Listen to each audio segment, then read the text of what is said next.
शारदा माँ थी। शारदा माँ रामकृष्ण परमहंस से बहुत छोटी थी, बहुत छोटी।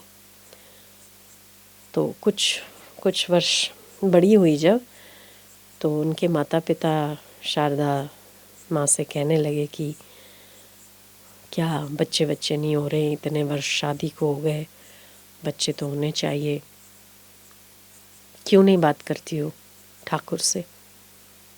तो पहले के ज़माने थे, अब तो लड़के लड़कियां आप इंगेजमेंट के पहले बातचीत करते हैं, घूमने फिरने जाते हैं। पहले की मर्यादाएं अलग हुआ करती थी। ऐसी सब बातें पतियों से पत्नियां नहीं कहा करती थी। लड़के भी जब शादी करते थे तो लड़कियों को देखने नहीं जाते थे, ऐसे ही माता पिता पक्का करके आ जाते थे, समझ में आई तो। ये अब रिवाज निकले, लड़की को देखना, बात करना, मिलना जुलना, फ़ोनों पे मैसेजेस करना, तब तो सिस्टम ही नहीं था कुछ भी। तो शारदा मणि ने बोला कि मैं कैसे बात कर सकती हूँ ठाकुर से। तो उन्होंने कहा ठीक है, तू नहीं बात कर सकती तो हम बात करेंगे। बोले वो अब आपकी मर्ज़ी है। एक दिन उनके माता पिता आए, थोड़ी देर बैठे, तो शारदा मणि का चेहरा थोड़ा उदास था। तो रामकृष्ण ने पूछा कि आज तुम्हारा चेहरा थोड़ा ऐसा लग रहा है, क्या बात है, कोई बात है तो मुझे बताओ। तो शारदा मणि ने बोला कि मेरे माता पिता आए हैं आपसे बात करने और कुछ कहना चाहते हैं आपसे। क्या कहना चाहते हैं?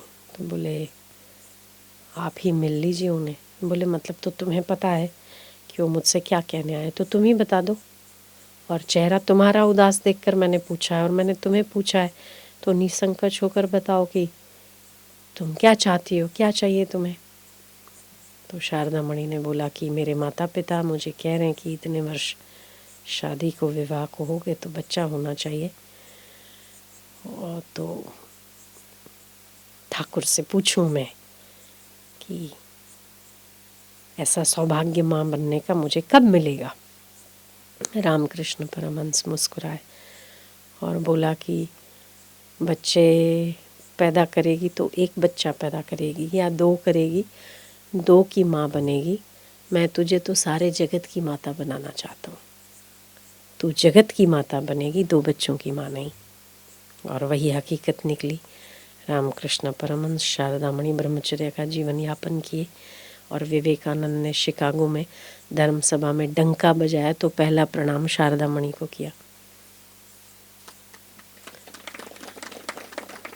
जगत की माता बनी। तो हमारा केवल माइंडसेट ही बदलना होता है और कुछ भी नहीं। हम एक संसार के ऐसे सांचे में ढल गए हैं, शादी होनी ही चाहिए और बच्चे पैदा होने ही चाहिए, उसके बिना हम अधूरे हैं। ये हमारा माइंडसेट है। इसीलिए हर आदमी एक दूसरे को फोर्स करता है। लोग मुझे जो यहाँ आते हैं वो कहते हैं कि समाज वाले बोलते हैं अगर हम शादी नहीं करेंगे तो समाज बोलेगा। मेरा एक ही सवाल उसके ऊपर होता है कि जब आप दुखी होंगे तो समाज आने वाला है? समाज आपके पास आने वाला है? नहीं ना, वो तो केवल खाने वाला है। आपकी केवल भोजन की तारीफ होगी और वो भी 4 घंटे। जब भोजन निकलेगा आपकी तारीफ भी निकल जाएगी। हकीकत है। शादी बहुत अच्छी, क्या खाना रखा था, क्या खाना रखा था।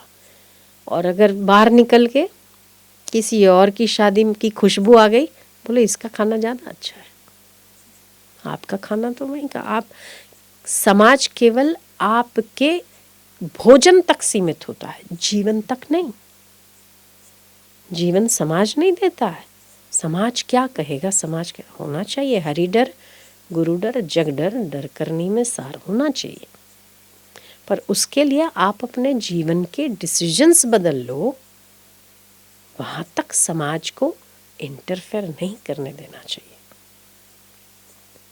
आप अगर धर्म पथ पर चल रहे हो और समाज के कारण आप अपने विकारों में गिरो, ऐसा समाज ऐसा भी नहीं कहता। और अगर कहता है तो उसकी अनसुनी करना आना चाहिए।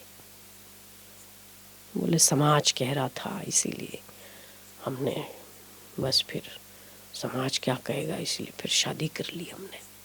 तो समाज क्या कहेगा? समाज जब आप दुखी होंगे तो समाज आने वाला है क्या? अकेला ही तो छोड़ेगा आपको।